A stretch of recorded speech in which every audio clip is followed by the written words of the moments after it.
आमच्या ओपीडीमध्ये येणाऱ्या बऱ्याचशा पेशंटची कंप्लेंट असते की माझ्या हृदयाची धडधड ही जास्त प्रमाणात होते, म्हणजे ज्याला आम्ही पाल्पिटेशन्स म्हणतो.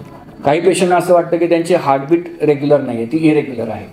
तर त्याच्यामुळं बरंचसं काय होतं की एखाद्या आपल्याला हृदयाची जाणीव, आपल्याला ठोक्यांची जाणीव जर आपल्याला व्हायला लागली तर त्याला आपण पाल्पिटेशन असं म्हणतो. आणि ती एक अनकम्फर्टेबल फिलिंग आहे, म्हणजे ते कम्फर्टेबल नाही. आपण बसलोय, आपण काय काम करतोय आणि आपल्याला आपलं हृदय धडधडते असं वाटायला लागलं, आणि ते जर कंटिन्युअस असेल तर ते फार अनकम्फर्टेबल होऊन जातं.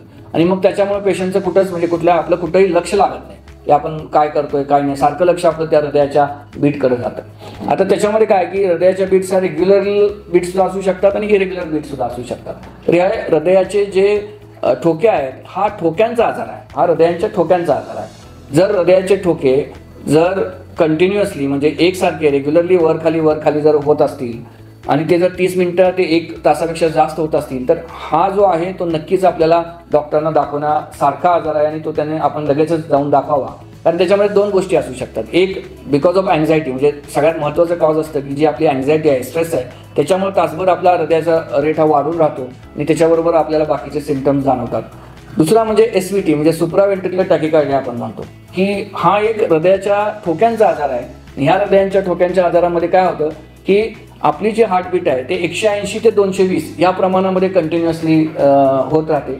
1 ते 2 तास, कधी कधी दिवसभर असं राहतं आणि मग ते आपल्या आपण कमी होतं. वर्षातून 2 ते 3 वेळा असं होतं आणि आपल्या आपण कमी होऊन जातं. अशा प्रकारचा तो आजार असतो. आणि ह्या आजाराला आपल्याला कार्डिओलॉजिस्टला दाखवून त्याची ट्रीटमेंट करून घ्यायला पाहिजे. त्याच्यासाठी ईपी स्टडी म्हणून असतं, म्हणजे इलेक्ट्रोफिजियोलॉजिकल स्टडी हा एक प्रकार असतो. तो करून जर आपल्या हृदयाच्या ठोक्याचा आजार असेल तर त्याचे जे इलेक्ट्रोफिजियोलॉजी स्टडी करून त्याचे ॲब्लेशन म्हणून एक थेरपी असते, ती आपल्याला करून घ्यावी लागते. म्हणजे ह्याचा अर्थ काय की हृदयांच्या ठोक्यांचे आजार जर आपल्याला वाटत असतील तर आपण लगेचच आपल्या कन्सल्टंटना, आपल्या डॉक्टरांना भेटावं आणि त्याच्याप्रमाणे त्याचं योग्य डायग्नोसिस करावं आणि मग त्याची ट्रीटमेंट आपण नक्कीच करून घ्यावी.